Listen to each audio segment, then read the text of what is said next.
Hello students, I hope NEET के लिए आप बहुत अच्छे से प्रिपेयर कर रहे होंगे। नीट की तैयारी सीरीज़ में हम आपके लिए लेके आए हैं एक बहुत ही इम्पॉर्टेंट टॉपिक, मैकेनिक्स का सर्कुलर मोशन। सारे टॉपिक, सारे कंसेप्ट्स को हम थ्रू क्वेश्चंस सॉल्व करेंगे। आई होप इसके बाद आपको सर्कुलर मोशन में कोई डाउट नहीं रह जाएगा। तो फटाफट से स्टार्ट करते हैं बेटे। Let's start with the first question. First question हमारे पास है a wheel revolving at 240 RPM. तो एक व्हील है और वो 240 रोटेशंस पर मिनट, यहाँ पर यूनिट्स का ध्यान रखना है हमें, रोटेशंस पर मिनट से रिवॉल्व कर रहा था and is slowed down uniformly.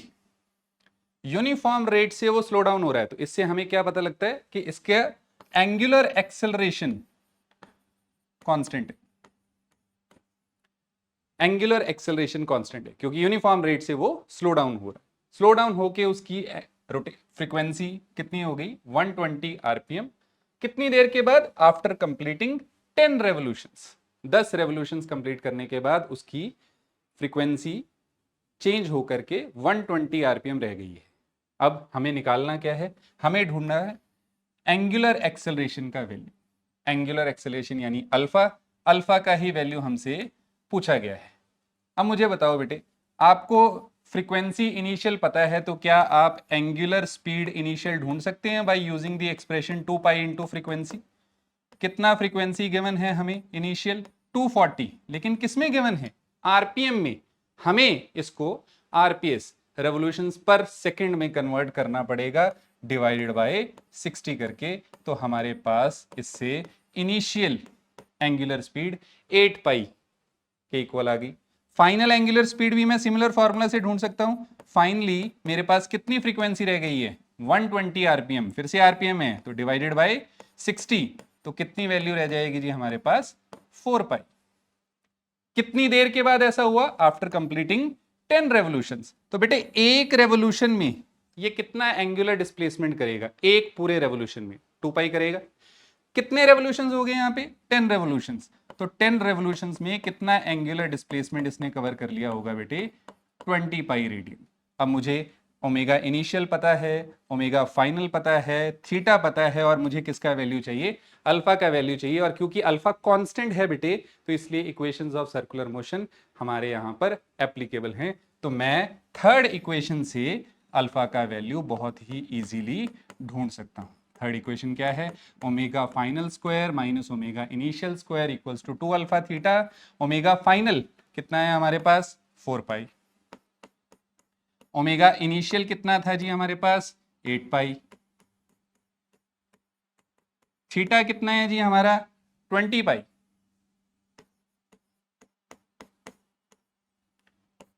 This comes out to be 16 pi square minus 64 pi square equals to 40 pi into alpha.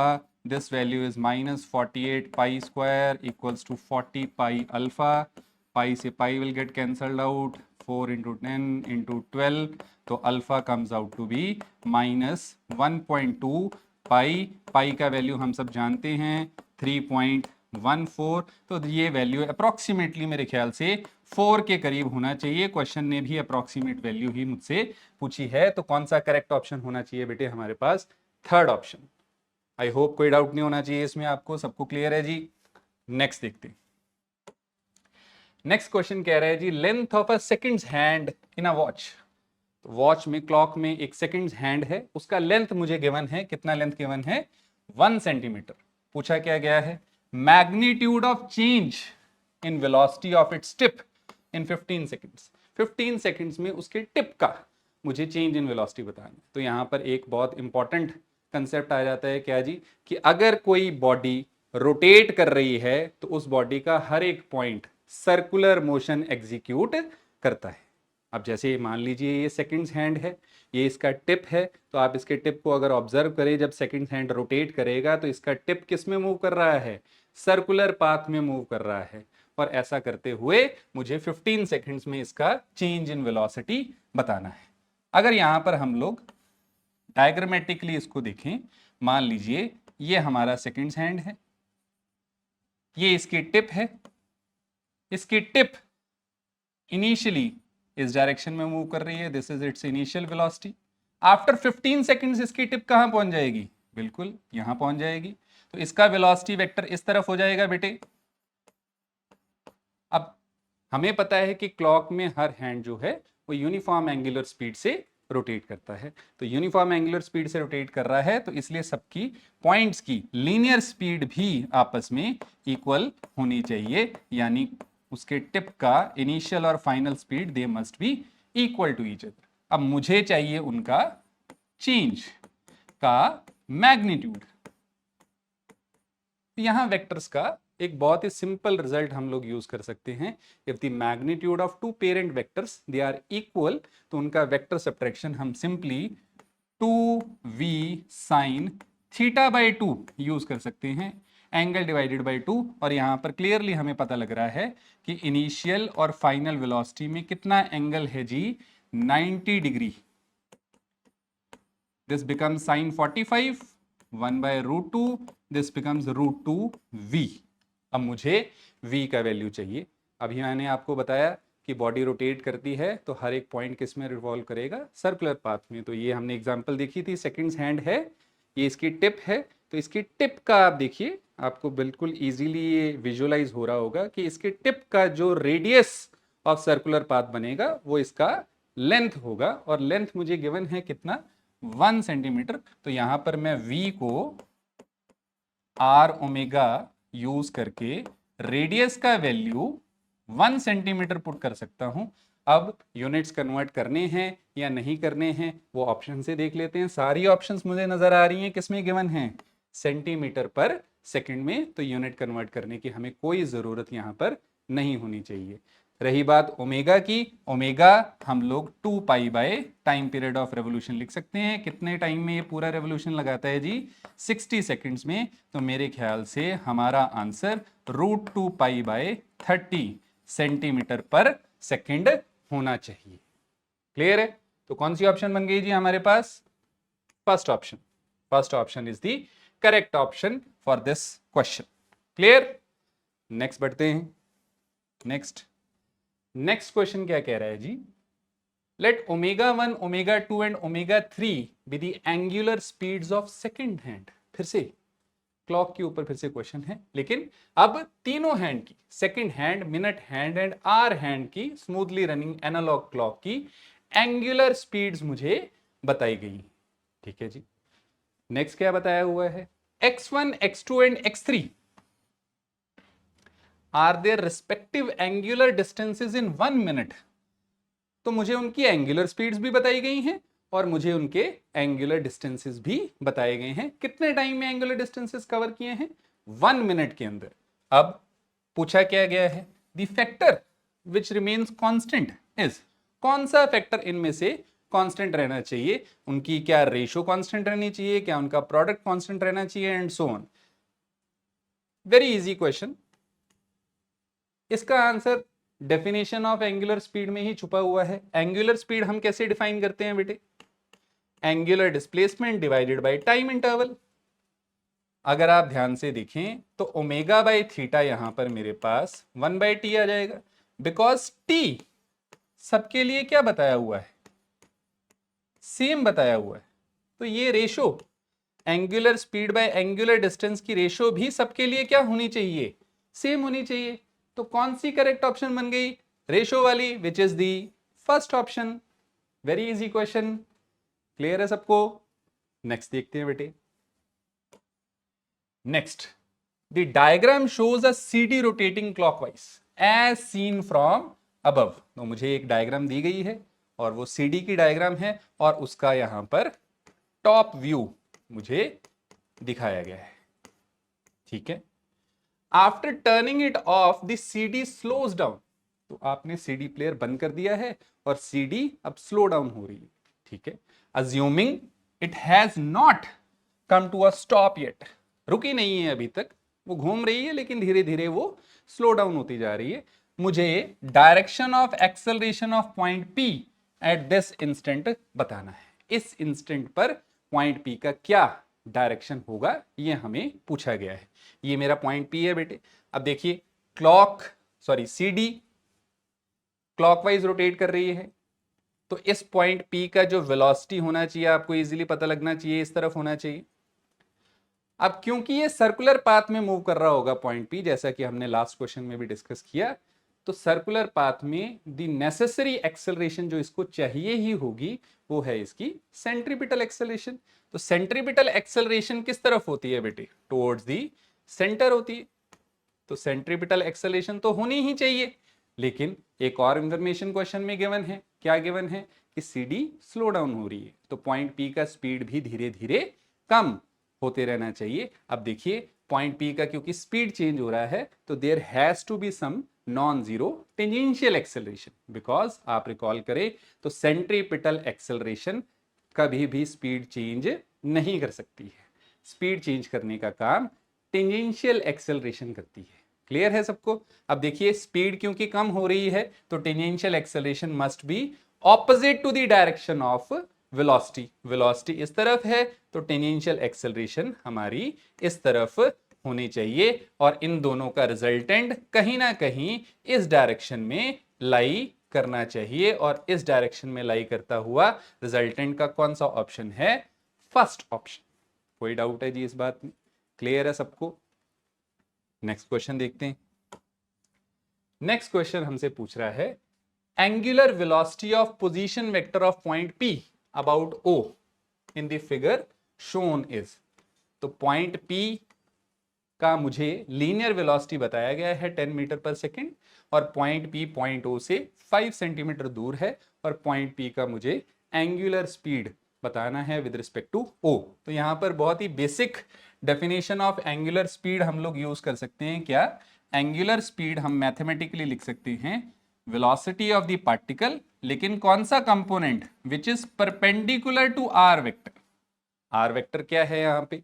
Are vector हम डिफाइन करते हैं जिस पार्टिकल का एंगुलर स्पीड यानी P हमें ढूंढना है, जिसके रिस्पेक्ट में ढूंढना है, वहां से पॉइंट P का पोजीशन वेक्टर।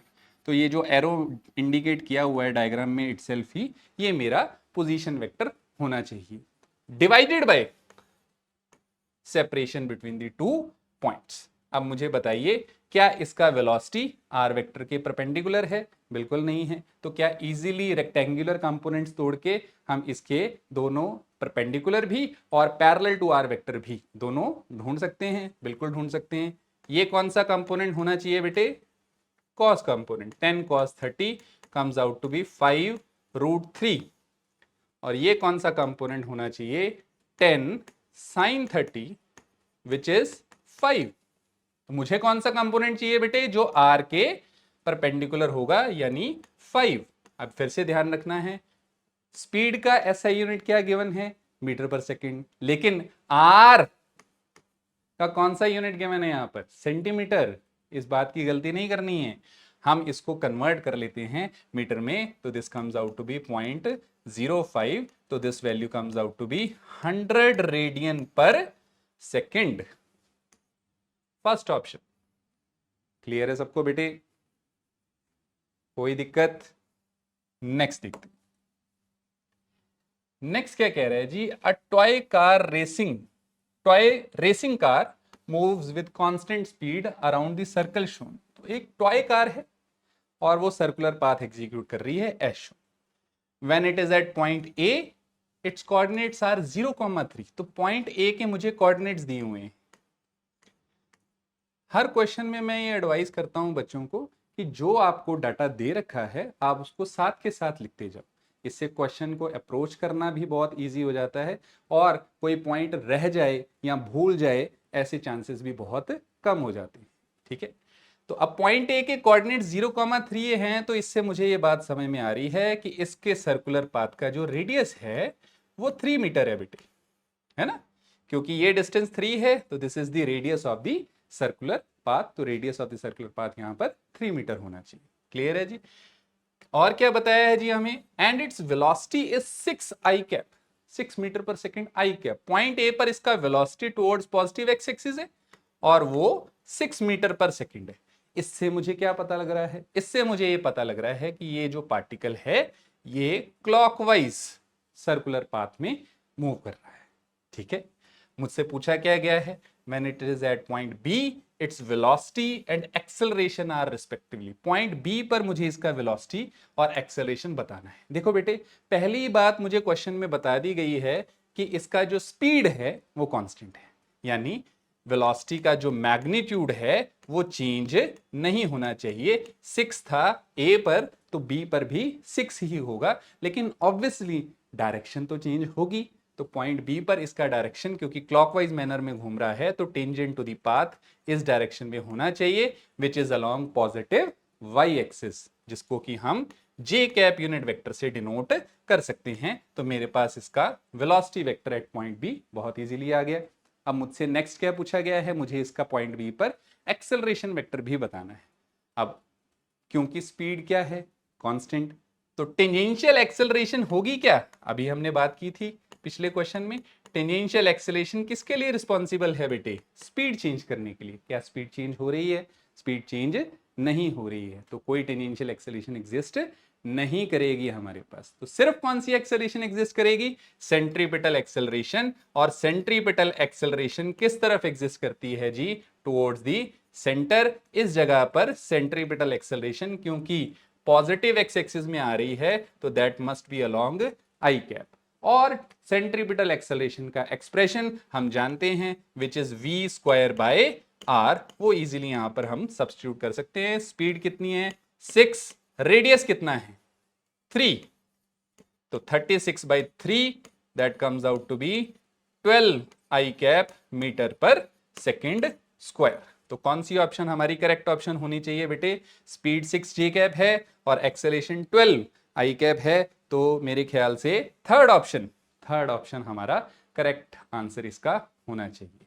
क्लियर है सबको? नेक्स्ट क्वेश्चन की तरफ चलें। नेक्स्ट चलते हैं। नेक्स्ट क्वेश्चन, काइनेटिक एनर्जी आ गई है। एनर्जी का क्वेश्चन भी जरूरी है सर्कुलर पाथ में। Kinetic energy of a particle of mass m moving in a circle of radius r varies with its distance travelled s as ke equal to k²। तो मुझे kinetic energy as function of s यहां पर दे रखा है, और क्या expression दे रखा है kinetic energy as a function of s का, k² ठीक। k is a positive constant, k कोई कांस्टेंट है बेटे, ठीक है जी। मुझसे पूछा क्या गया है, tangential acceleration of the particle मुझे बताना है। at टेंजेंशियल एक्सेलरेशन पूछा गया है। अब टेंजेंशियल एक्सेलरेशन कैसे डिफाइन करते हैं mathematically, rate of change of speed with respect to time, बिल्कुल डिफाइन करते हैं, dv/dt। मैं यहां पर इसको टेंजेंशियल एक्सेलरेशन लिख सकता हूं। ध्यान रखिएगा, ये v यहां पर वेलोसिटी नहीं है, यहां पर v क्या है, स्पीड है। स्पीड का रेट ऑफ चेंज है, वेलोसिटी का रेट ऑफ चेंज अगर बोलेंगे तो वो नेट एक्सेलरेशन बन जाएगी। अब क्या मैं स्पीड ढूंढ सकता हूं, बिल्कुल ढूंढ सकता हूं। काइनेटिक एनर्जी को simply we can substitute half mv², तो यहां से रीअरेंज करके v का मेरे पास एक्सप्रेशन √2k/m इंटू s आ जाना चाहिए। अब मुझे v का डिफरेंशिएशन चाहिए बेटे विद रिस्पेक्ट टू t, लेकिन v किसका फंक्शन आया है मेरे पास, s का। तो क्यों ना मैं rather than using chain rule से ही एस्टेब्लिश्ड एक और रिजल्ट वो यूज कर लूं, जो कि वेल नोन है। आप मोशन स्ट्रेट लाइन में भी उसको कई बार यूज करते हैं। कौन सा रिजल्ट आपके दिमाग में आ रहा होगा, यस, v dv/ds। ये मेरी कैलकुलेशन को मच इजियर बना देगा इस क्वेश्चन में। अब मुझे किस किस का वैल्यू चाहिए, v का वैल्यू चाहिए। v का वैल्यू मैं ढूंढ चुका हूं, कितना वैल्यू है v का बेटे, √2k/m इंटू s।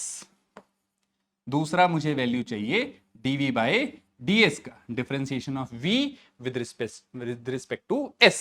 वो इजीली ढूंढा जा सकता है, dv/ds सिंपल पॉलिनोमियल रूल है, constant √2k/m as it is आ जाएगा। s⁻1 का डिफरेंशिएशन विल बी 1, वो वैल्यू हम लोग यहां पर पुट कर देते हैं, √2k/m। ये सिंपल मल्टीप्लीकेशन है, बेसिस सेम है, तो पावर्स ऐड हो जाएंगी, half plus half power will become 1, तो दिस बिकम्स 2k/m, और s तो हमारे पास है ही, तो टेंजेंशियल एक्सेलरेशन 2ks/m के इक्वल होनी चाहिए। ये रिलेटिवली अब तक का सबसे अच्छा क्वेश्चन मुझे लगा है इस टॉपिक का, काइनेमेटिक्स ऑफ सर्कुलर मोशन का। तो कौन सी ऑप्शन मैच कर गई जी? Second option. Second option is the correct option.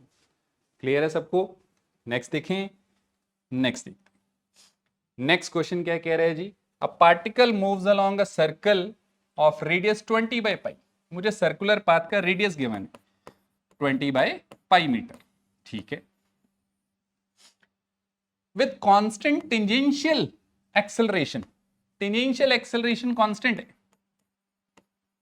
ये गिवन है पहले से, यानी नॉन यूनिफॉर्म सर्कुलर मोशन का question. The velocity of particle is 80 metre per second. Particle की वेलोसिटी 80 मीटर पर सेकेंड हो रही है। कब? At the end of second revolution. At the end of second revolution, जब ये 2 रेवोल्यूशन लगा देता है तो अब इसकी स्पीड कितनी हो गई है? 80 metre per second. After the motion has begin, जब मोशन शुरू हुआ है उसके बाद, है ना, तो मोशन शुरू हुआ है यानी इसका इनिशियल वेलोसिटी क्या होगा? 0, नल वेक्टर। फाइनल स्पीड इसका कितना है? 80 मीटर पर सेकेंड। कब हुआ ऐसा? सेकेंड रेवोल्यूशन के बाद, यानी कितना ये एंगुलर डिस्प्लेसमेंट कवर कर चुका होगा? 4 पाई रेडियन। ये इंफॉर्मेशन मुझे गिवन है अब तक। अब मुझसे पूछा क्या गया है? टेंजेंशियल एक्सेलरेशन का वैल्यू मुझसे पूछा जा रहा है। अब आप सोचो, टेंजेंशियल एक्सेलरेशन और एंगुलर एक्सेलरेशन का दोनों का डायरेक्ट कोरिलेशन है। टेंजेंशियल एक्सेलरेशन क्योंकि मुझे कांस्टेंट दे रखी है बेटे, इसलिए उसका एंगुलर एक्सेलरेशन भी कांस्टेंट होना चाहिए, यानी यहां पर मेरा अल्फा भी कांस्टेंट होना चाहिए। अब आप सोचिए, फाइनल स्पीड आपको पता है तो क्या आप फाइनल ओमेगा ढूंढ सकते हैं बेटे? यहां से बिल्कुल ढूंढ सकते हैं। क्या एक्सप्रेशन होता है जी? Final speed divided by radius. Final speed कितनी है? 80, रेडियस कितना है? 20 बाय पाई, तो this value comes out to be 4 pi radian per second. अब क्योंकि इनिशियल स्पीड 0 थी तो इनिशियल ओमेगा भी 0 होगा। ऐसा मिलता जुलता हमारा फर्स्ट क्वेश्चन भी था, जहां पर हमें ओमेगा इनिशियल पता था, ओमेगा फाइनल भी पता था, थीटा भी पता था, और हमने अल्फा ढूंढा था। बताओ कैसे ढूंढा था? कौन सी इक्वेशन यूज की थी? थर्ड इक्वेशन यूज की थी। Final omega is 4 pi, initial omega was 0, alpha we need to find, theta is 4 pi radian, so this 4 pi get cancelled out, 2 get cancelled out, तो alpha comes out to be 2 pi radian per second square. लेकिन क्या मुझे alpha ढूंढना था? नहीं, मुझे tangential acceleration ढूंढना था। तो यहां से फिर से हमारे पास एक बहुत इंपॉर्टेंट रिजल्ट आ जाता है। क्या जी? सर्कुलर मोशन में टेंजेंशियल एक्सेलरेशन को हम radius times the angular acceleration लिख सकते हैं। रेडियस इसका 20 बाई पाई है, अल्फा 2 पाई आया है, तो tangential acceleration 40 metre per second square हमारे पास होनी चाहिए। कोई दिक्कत इस बात में? क्लियर है सबको? कोई डाउट? नेक्स्ट देखते जी। Next question, let radius of curvature of a banked curved road. Banked road, banking of roads, है ना, बहुत इंपॉर्टेंट टॉपिक है फिर से, लेकिन बहुत सिंपल क्वेश्चंस आते हैं इसके, है ना, तो अच्छे से रिवाइज करो बैंकिंग ऑफ रोड्स को। Radius of curvature of a banked road R मुझे गिवन है, और उस रोड का विड्थ बी गिवन है। तो मैं अगर उस रोड का साइड व्यू ड्रॉ करूं तो उस रोड का विड्थ बी है। बैंक्ड रोड आपको पता है इंक्लाइंड रोड होती है बेटे। व्हीकल जो होगा वो इनटू द प्लेन मूव कर रहा होगा, है ना, या out of the plane move कर रहा होगा, है ना। कितनी स्पीड से सेफली मूव कर सकता है? v स्पीड से। v स्पीड से ये व्हीकल सेफली मूव कर पा रहा है। और मुझसे क्या पूछ रहा है? Difference in heights of the outer and inner edges. ये हमारा आउटर एज है ऑफ द रोड, और ये हमारा इनर एज है ऑफ द रोड। इन दोनों के हाइट डिफरेंस मुझसे पूछा जा रहा है, h मुझसे पूछा जा रहा है। अगर आप देखो h कैसे ढूंढे, आप देखो स्पीड, जो ऑप्टिमम स्पीड होती है बैंक्ड रोड की वो root r g tan theta होती है? बिल्कुल होती है। थीटा क्या होता है? Angle of banking.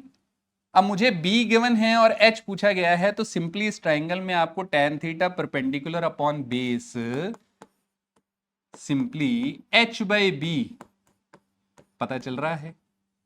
बिल्कुल। तो फिर क्वेश्चन में अब रह ही क्या गया, squaring both sides r g h by b, तो h comes out to be b v square divided by r into g, b v square divided by r into g, b v square r into g. Fourth option हमारी correct option होनी चाहिए। Clear है सबको? Next question की तरफ बढ़े। Next question again बहुत ही important, बहुत ही अच्छा टॉपिक, सर्कुलर मोशन का कोनिकल पेंडुलम, है ना। फटाफट से हमें पता लग गया डायग्राम देखते ही। क्या कह रहा है जी? 2 kg stone attached to a string is whirled in a horizontal circle of radius 0.5 metre. तो एक स्टोन है which is of mass 2 kg और उसको हम हॉरिजॉन्टल सर्कल में एक स्ट्रिंग की मदद से 0.5 मीटर रेडियस के सर्कल में मूव कर रहे हैं। String makes an angle theta equal to 30 degree. This angle theta is given to be 30 degree. और मुझसे पूछा क्या गया है? Resultant force on the stone due to tension and weight. आप देखो ग्राउंड फ्रेम में स्टोन के ऊपर फोर्सेस ही कौन से लग रहे हैं बेटे? एक उसका वेट लग रहा है विच इज 20 न्यूटन, और एक टेंशन लग रही है which is already indicated in the diagram, है ना। मुझे इन दोनों का रिजल्टेंट ढूंढना है। अब एक अप्रोच तो इसकी ये रह सकती है कि मैं अपने कोनिकल पेंडुलम के रिजल्ट्स को याद करूं या मैं उनको डिराइव करूं और टेंशन का वैल्यू सॉल्व करके निकाल के फिर रिजल्टेंट इनका ढूंढूं। लेकिन अगर मैं थोड़ा सा स्मार्ट अप्रोच इसमें लगाऊं तो मैं देख पा रहा हूं कि इस टेंशन का एक कंपोनेंट वर्टिकली अबव होना चाहिए और एक कंपोनेंट टुवर्ड्स दी सेंटर होना चाहिए। This angle is given to be theta. This angle will also be theta because alternate angles हैं. This component will be t cos 30 because this theta is given to be 30 degree and this component would be t sin 30. अब आप सोचो ये जो stone है इसका vertical direction में तो कोई मोशन नहीं हो रहा है, वर्टिकल में तो इसके ऊपर net force has to be 0. That means this t cos 30 must have balanced 20 newton. तो अगर वर्टिकल में कोई इसके ऊपर नेट फोर्स नहीं है तो इसके ऊपर नेट फोर्स जो बचा वो सिर्फ कौन सा बचा बेटे? Horizontal component of tension which is t sin 30। तो मैं नेट फोर्स जो बॉब के ऊपर या स्टोन के ऊपर लग रहा होगा वो t sin 30 लिख सकता हूं। sin 30 1/2 होता है, आपको पता है, तो दिस वैल्यू इज t/2। अब t का वैल्यू यहां से सिंपली सॉल्व करके निकाल सकते हैं। cos 30 इज √3/2 20, तो टेंशन का value comes out to be 40/√3 newton. लेकिन मुझे टी का वैल्यू नहीं, नेट फोर्स का वैल्यू चाहिए, तो 2 से डिवाइड करेंगे तो 20/√3 न्यूटन। √3 का वैल्यू आप जानते हैं 1.73 के करीब होता है। अब ये अप्रॉक्सीमेटली वैल्यू 10 के बहुत पास होनी चाहिए because denominator is very close to 2। तो कौन सी ऑप्शन दिख रही है यहाँ पर? थोड़ा सा स्मार्ट अप्रोच लगाएं तो मेरे ख्याल से यहाँ पर करेक्ट ऑप्शन 11.3 न्यूटन के करीब होनी चाहिए। हमारा आंसर थोड़ा सा फ्लक्चुएट कर सकता है। वाई? बिकॉज मैंने जी का वैल्यू यहाँ पर 10 लिया है, लेकिन जी का वैल्यू आप जानते हैं कितना होता है, 9.8 metre per second square. Clear है सबको बेटे ये क्वेश्चन? नेक्स्ट क्वेश्चन की तरफ चलें।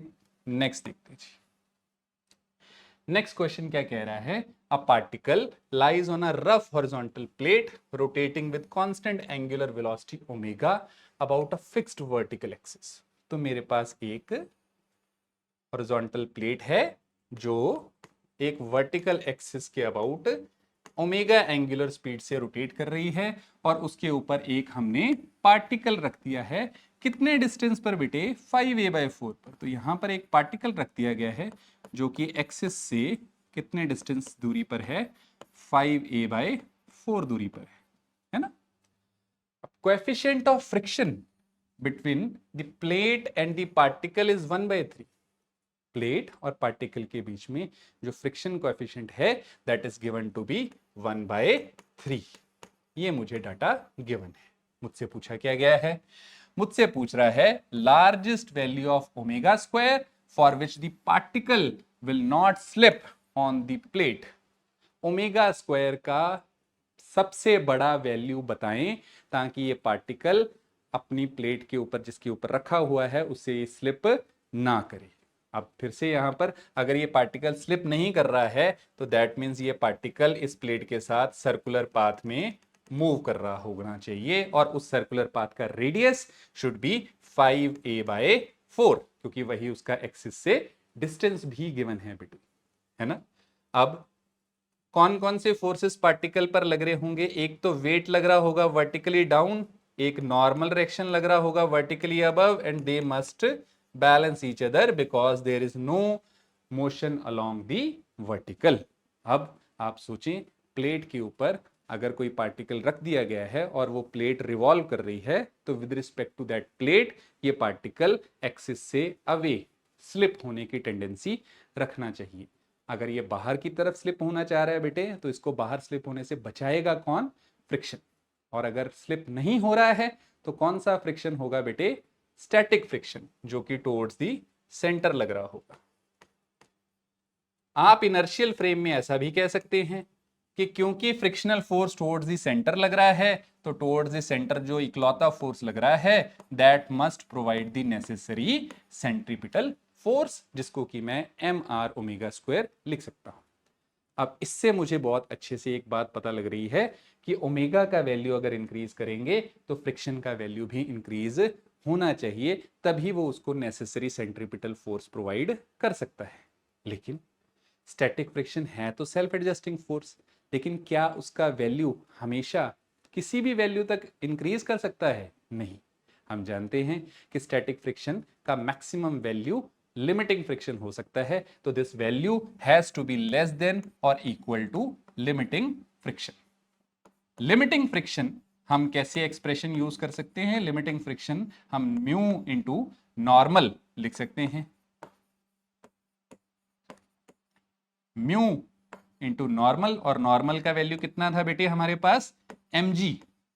m से m will get cancelled out. What was the radius? Radius was 5a/4 omega square less than or equal to mu was 1/3. This value was g. तो यहां से omega square should be less than और equal to 4g/15a। 4g/15a। कौन सी option? Fourth option. Clear है?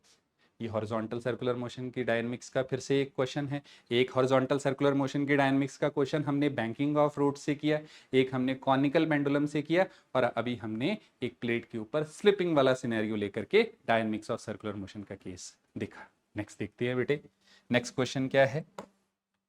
Next question, in a given system when the ball of mass m is released from position a।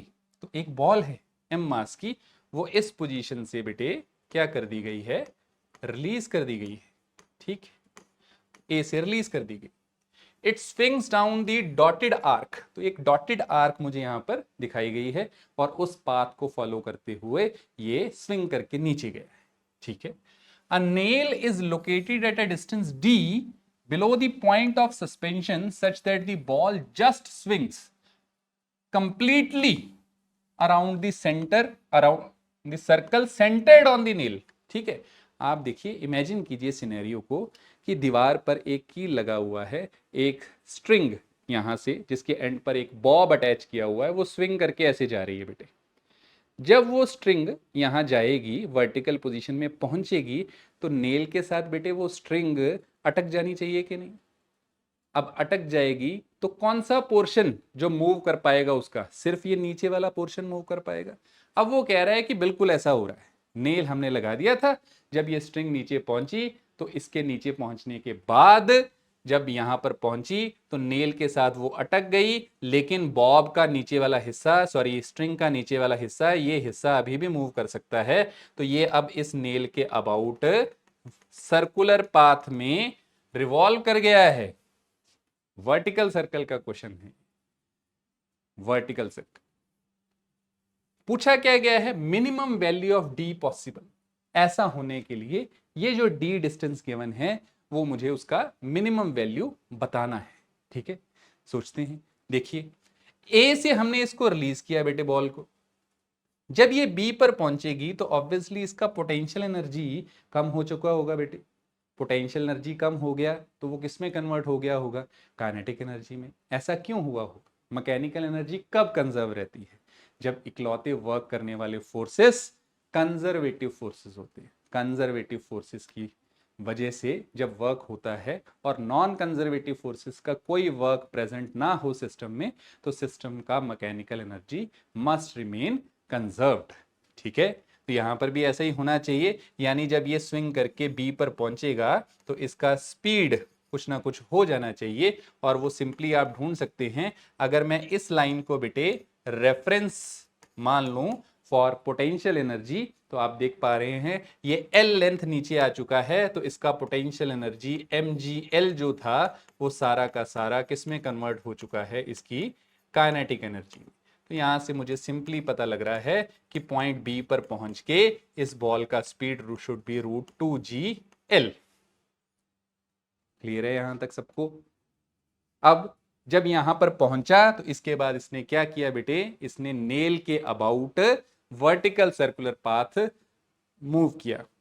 अब हम जानते हैं ये nail के हिसाब से पॉइंट बी पर, because this is the lowest point of this circular path, this speed vb should be greater than or equal to √5 times into g into radius of the circular path।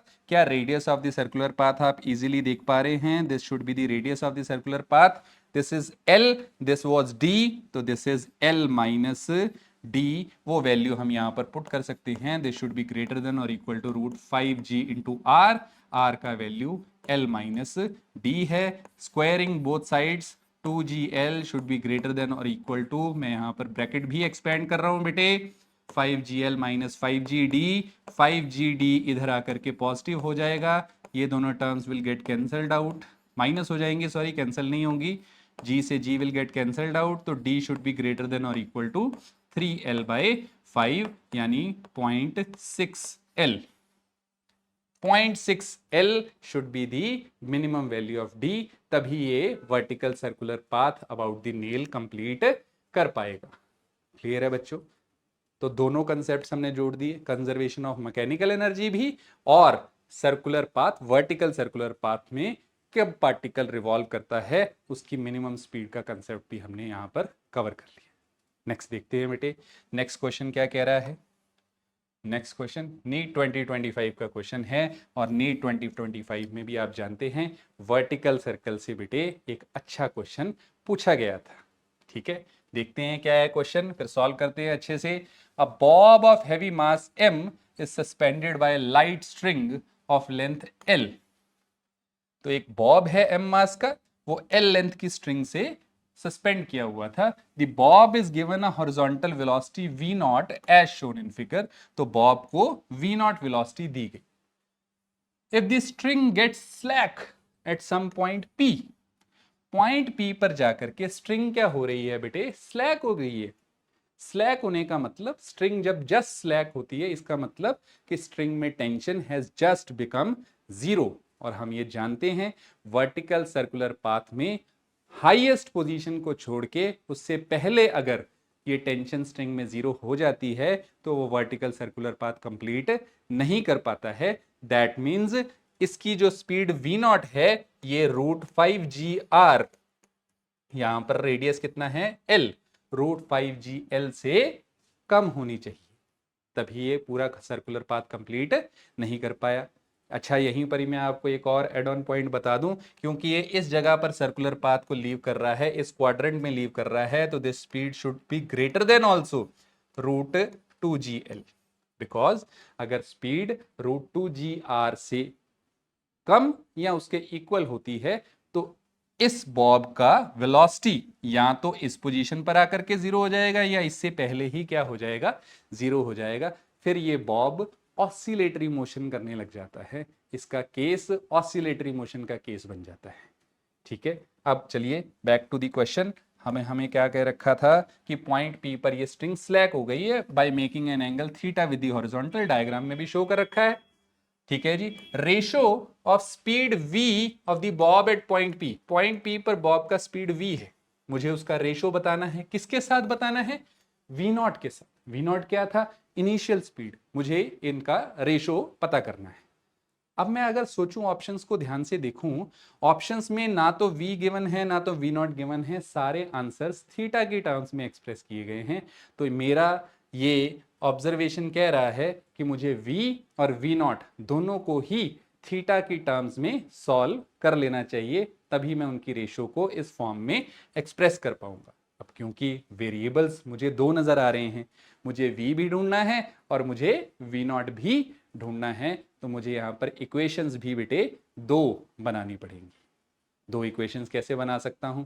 पहली बात तो फिर से वही करते हैं, क्योंकि इकलौता वर्क कौन करता है यहां पर वर्टिकल सर्कुलर मोशन में? Gravitational force. टेंशन कोई वर्क परफॉर्म नहीं करता है, इस वजह से कंजर्वेटिव फोर्सेस ही वर्क कर रहे हैं, तो सिस्टम का मैकेनिकल एनर्जी कंजर्व रहना चाहिए।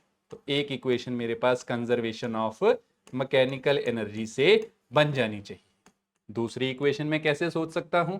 दूसरी इक्वेशन पॉइंट P से मैं सोच सकता हूं, क्योंकि पॉइंट P एक स्पेशल पॉइंट है जहां पर जाकर के स्ट्रिंग जो है वो स्लैक हो रही है, तो वहां पर जाकर के tension must become zero. Point P पर अगर मैं बॉब का FBD बनाता इन जनरल, तो नीचे mg लग रहा होता, स्ट्रिंग में टेंशन इस तरह से कुछ TP टेंशन लग रही होती। mg के दो कंपोनेंट हम लोग तोड़ सकते हैं, एक अलोंग द टेंजेंट, एक टुवर्ड्स द सेंटर। आप जानते ही हैं वर्टिकल सर्कल एक नॉन यूनिफॉर्म सर्कुलर मोशन का केस है, यानी इसमें टेंजेंशियल और सेंट्रीपिटल दोनों एक्सेलरेशंस एग्जिस्ट करती हैं। खैर यहां पर एंगल कितना गिवन है बेटे? थीटा। ये angle 90 minus theta, this should be theta, तो this component must be mg cos theta and this component must be mg sin theta. अब मैं अगर इन जनरल बात करता तो ये TP plus mg sin theta, TP plus mg sin theta मिलकर के इसको क्या प्रोवाइड करने चाहिए थे? सेंट्रीपिटल फोर्स प्रोवाइड करने चाहिए थे, बिकॉज दोनों टुवर्ड्स द सेंटर लग रहे हैं। अब TP तो क्या बन चुका है? जीरो बन चुका है। M से M will get cancelled out, तो यहां पर मेरे पास V का एक एक्सप्रेशन √GL sin थीटा आ चुका है। तो एक मेरे पास ये एक्सप्रेशन आ गया। V in terms of theta हम सक्सेसफुली इजीली ढूंढ चुके हैं। अब रही बात किसकी ढूंढने की? V0, तो वो हमने पहले बात की है। कहां से ढूंढा जाएगा? कंजर्वेशन ऑफ मैकेनिकल एनर्जी से। नेक्स्ट पेज पर उसको ढूंढते हैं। आप देखिए यहां पर मैं रिजल्ट लिख देता हूं। V का वैल्यू मेरे पास कितना आ चुका है? √GL sin थीटा आ चुका है। Conservation of mechanical energy use करते हैं जी लोएस्ट पोजीशन और पॉइंट P के बीच में, तो initial kinetic energy plus initial potential energy must be equal to final kinetic plus final potential. Potential energy के लिए आप जानते हैं कि हमें रेफरेंस माननी पड़ती है, तो रेफरेंस आप कहीं पर भी मानिए कोई फर्क नहीं पड़ता, बिकॉज एक्सप्रेशन जो हम यूज कर रहे हैं इसमें चेंज इन पोटेंशियल एनर्जी आ रहा है, और change in potential energy is independent of reference. तो कोई फर्क नहीं पड़ता कि कोई बच्चा चाहे लोएस्ट पोजीशन पर रेफरेंस मान ले, चाहे पॉइंट P पर मान ले, या कोई भी इंटरमीडिएटरी पॉइंट पर मान ले। तो मैं यहां पर रेफरेंस जो है वो लोएस्ट पोजीशन की लाइन के हिसाब से मान रहा हूं।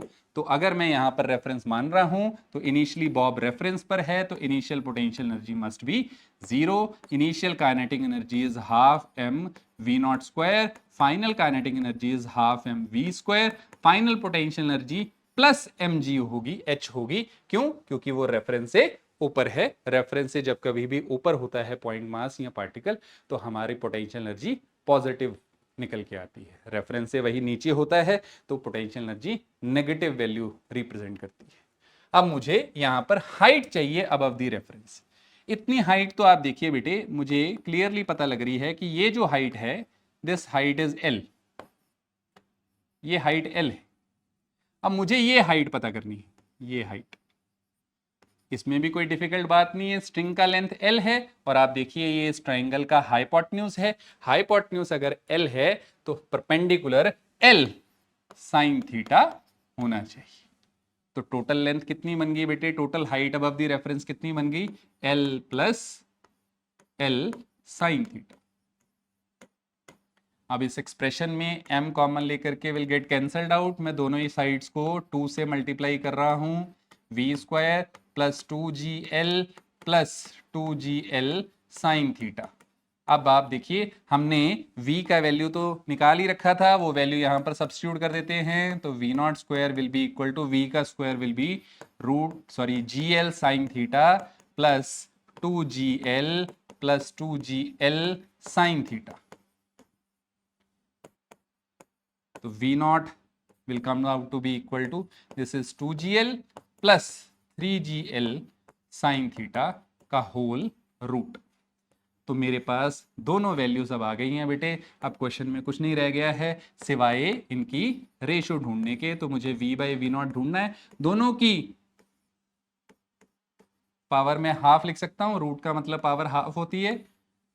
न्यूमरेटर में I have √gl sine theta. Denominator में से भी आप देखिए मैं gl कॉमन निकाल सकता हूं। This becomes 2 + 3 sine theta. gl से gl गेट कैंसल्ड आउट। तो मेरे पास final answer sine theta upon 2 + 3 sine theta का होल पावर 1/2 आ जाना चाहिए। तो कौन सी ऑप्शन मेरी करेक्ट ऑप्शन बन गई जी? Sine theta upon 2 + 3 sine theta का root. Fourth option is the correct option. तो आप देखिए अच्छा क्वेश्चन था, लेकिन बिल्कुल बेसिक्स के ऊपर क्वेश्चन था, सॉल्वेबल क्वेश्चन था। क्लियर है सबको? आगे से ऐसा क्वेश्चन आएगा तो आई होप आप जरूर उसको सॉल्व कर लेंगे। नेक्स्ट क्वेश्चन देखते हैं बेटे। Next question, two particles P and Q start moving on a two concentric circular paths with velocity 2 metre per second and 15 metre per second. तो दो पार्टिकल्स हैं बेटे P और Q, वो कंसेंट्रिक सर्कुलर पाथ में मूव कर रहे हैं, लेकिन दोनों के सर्कुलर पाथ अलग अलग हैं। एक का स्पीड 2 मीटर पर सेकेंड है और एक का स्पीड 15 मीटर पर सेकेंड है रिस्पेक्टिवली। क्या पूछा गया है? Minimum time after which the particles will again be collinear with the centre. कितने टाइम के बाद, कितने कम से कम टाइम के बाद ये फिर से कोलिनियर होंगे? कौन कौन? P, Q और centre of their circular path. ठीक है, अब जैसे ही मैं दो पार्टिकल्स को मूव करते हुए देखता हूं तो मेरा दिमाग ये कहने लग जाता है कि हो ना हो इस क्वेश्चन को रिलेटिव मोशन से बहुत इजीली सॉल्व हमें कर लेना चाहिए।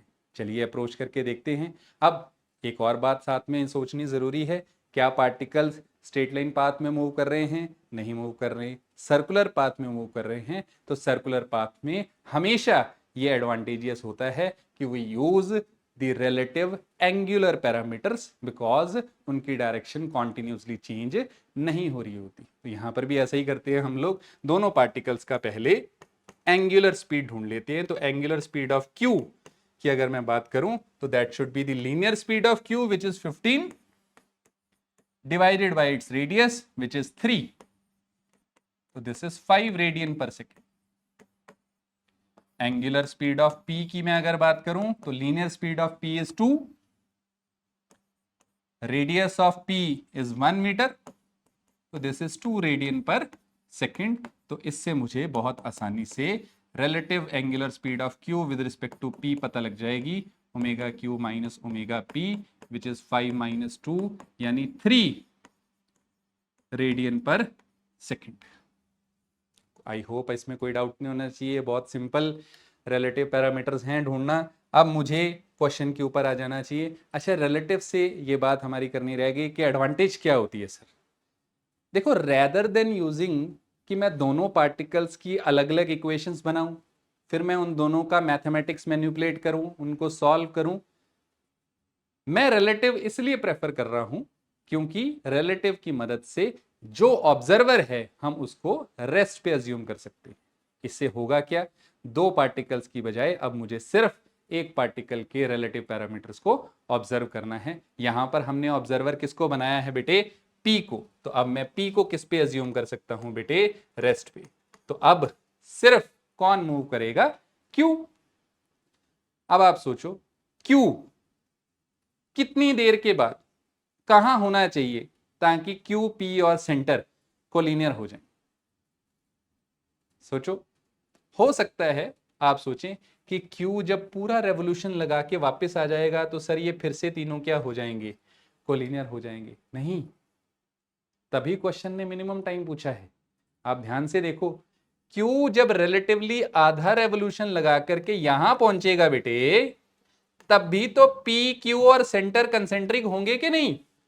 यस, तब भी होंगे। कौन सा सबसे कम टाइम होगा, पूरे रेवोल्यूशन वाला या आधे रेवोल्यूशन वाला? आधे रेवोल्यूशन वाला, और मुझसे वही तो टाइम पूछा गया है। देखते हैं, वैल्यू निकालते हैं। तो बहुत सिंपल प्रॉब्लम रह गई अब तो। क्या जी, omega relative can be written equal to theta relative divided by time interval. Omega relative हमारे पास कितना था, 3, और थीटा रिलेटिव आधा रेवोल्यूशन पाई रेडियन। तो कितने टाइम के बाद बेटे इनको कोलिनियर हो जाना चाहिए? π/3 सेकेंड्स। π/3 सेकेंड्स कौन सी ऑप्शन है? फोर्थ ऑप्शन है ना। अगर आप ध्यान से देखो तो फर्स्ट ऑप्शन कौन सी गिवन है बेटे, 2π/3 सेकेंड्स। तो 2π/3 सेकेंड्स वाली गलती कुछ बच्चे यहां पर कर सकते हैं कि वो पूरा रेवोल्यूशन रिलेटिवली क्यू का लेकर के इसको अप्रोच कर रहे हैं। क्लियर है सबको बेटे? हमारा करेक्ट ऑप्शन इज 4, क्योंकि मिनिमम टाइम हमसे पूछा गया था। So that's it. सारे क्वेश्चंस हमने अच्छे से कवर कर लिए। अच्छे से आपको चैप्टर समझ में आ गया होगा। अच्छे से चैप्टर को प्रिपेयर कीजिए, नीट के लिए पूरे मोटिवेशन से लग जाइए, कोई कमी नहीं छोड़नी है। आई होप कि आप इस सीरीज के बाद बहुत अच्छे स्कोर नीट में कर पाएंगे। थैंक यू सो मच बेटे, थैंक यू।